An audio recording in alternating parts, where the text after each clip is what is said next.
I'm Jason Weaver, the mayor of the city of Screven.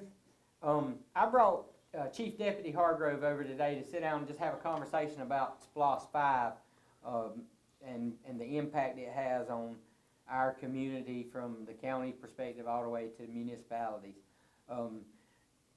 Chief Hargrove has been through every aspect of Screven, from an officer to repairing a water line. So he knows everything, and he knows how much those dollars are needed for small communities, and some things that, like just recently for SPLOST 4 that we were able to accomplish that would not be able to be accomplished with if it wasn't passed. Just for, before we get into that, just for a fun fact connective, like we were talking about, we discussed on the radio, that some of these projects are, yes, some of them are wants. Yeah, we want a walking track in Screven.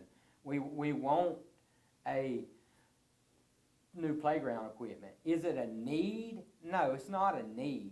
But a need is, we have to do projects like the courthouse security. Whether SPLOST passes or not, that's going to happen. It has to happen. We don't really have a choice. This is just what we believe as community leaders is the fairest way for that to happen.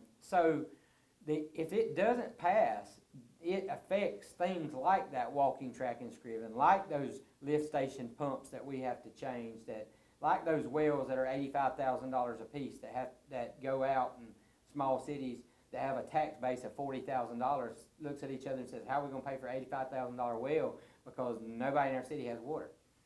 These are projects, and these are things that happen that we're prepared for because of SPLOST.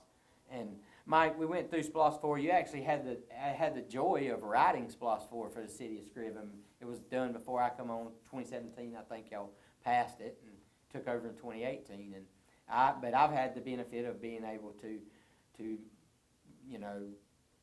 reap the what you sowed, per se, in the writing. So, well, the first thing I can say that SPLOST 4 did for the city of Screven, the mayor and the new council, when they first came in, was in about 2.5, 3 months, and the main water well for the city of Screven went down. It quit pumping, and it come to the point where when we got them in to work on it, we found out that the shafts and the casings were all gone. So it was a matter of it being down about 1.5 to 2 months to be fixed. While it was down, we turned the backup well on, which is well number 2, and it's always functioned for Screven, but it's never had to run more than a couple of days at a time. Well, during this 1.5 to 2 month period, we started losing water pressure on pump 2, and once the well was finished on well number 1, which run about $80,000 to $85,000 to fix, which came out of SPLOST, then we went to well 2 to see the problem, and we had the same problem there. We had casings bad, and we had shafts bad going down to the pump. So we replaced everything in well number 2 at a price of about $70,000, and without this money, it would have got fixed, would have had to borrow the money, and then it would have been on the taxpayers to have to make sure it's carried back. And the issue with that, the city of Screven has kept their taxes low for, I was there for 20 years, and they never had any significant increase. It went up one time and then went back down the next year. So it's never been real high. The taxes that's brought in the city of Screven will not even pay the streetlight bill for a year. So without this, the taxes would not be able to stay down, and the city of Screven would have been in a financial dire at that time to get the well going. Now, beside the well, you also have fire department. Screven's got, in my opinion, one of the better fire departments for a volunteer department in Wayne County. You've got some great ones out there, but Screven has worked hard to get what they've got. They've bought trucks with it. They brought brand new SCBAs for breathing when you go into the house fires. And they've also bought a fast response vehicle for the fire department so they can get to the scene faster, or they can go to a medical call faster and make sure that everything is covered.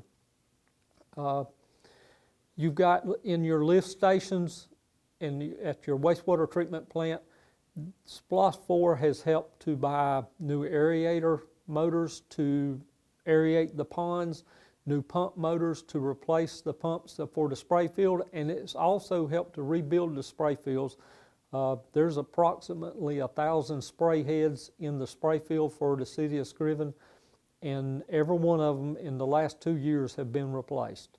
And this is at a significant cost and would not have been able to be done without either borrowing the money or if for SPLOST not being there, that would be the only way, and then your taxes would go up for sure. You hear people talk that SPLOST is going to be an addition to a tax. Well, it's not an addition. It's a continuation of what's been there for roughly 20 years. So it's not going to raise your money anymore, but what it's going to do is it's going to bring in money. They say 30 to 35% is what comes from out-of-county revenue. Right, that's the main message that we're trying to get across in this is the importance of the yes, and for me and for Screven and cities like Screven and Odom, Jessup and Wayne County is going to survive. If it doesn't pass, they're going to survive. But a city like Screven and a city like Odom, we're not going to survive. I'm just going to be straight up and be honest with you, because if we do, it's going to be your millage is going to go from 4.5 to 9. I mean, overnight, because you want police protection, you want fire protection, you want water when you turn the faucet on, and when you flush the toilet, you want it to leave. And for that to happen, and that's the joy of living in a small city is you have lower taxes and everybody around us helps. That's our main message, is trying to get truth and out to what really is going on. Your SPLOST dollars, people. The funniest thing I've heard in the whole thing is that, this is where we, and I say we as in politicians, I don't like to say I was a politician, but I guess that's what it's come to in life, that we pad our pockets with this. Well, I've added every penny, and I challenge you to add every penny and find the penny that's going in somebody's pocket. Because I can tell you, if you misappropriate SPLOST funds, you go to jail. You get a free ride to see Mike and the sheriff. SPLOST funds there's checks and balances. It goes through the county, it's dispersed by the county, it comes to the cities. The city has to keep records of everything that they spend every penny on, and not only do they keep the records, it goes back to the county to also be kept. So I won't say it's impossible, but it's very hard to get away with taking money and putting it somewhere where it's not supposed to be. And the only way to change where it's spent is you have to take it back to the voters. It's voted a certain way, has to be spent a certain way. That's right. So again, Mike, I greatly appreciate you, because you being involved from Screven from bottom to the top of the importance of it, of helping us out and to get this message out. And we appreciate all of you out there. When you go, that you make an educated suggestion. Sometimes we can agree to disagree, but all we ask is you please make an educated decision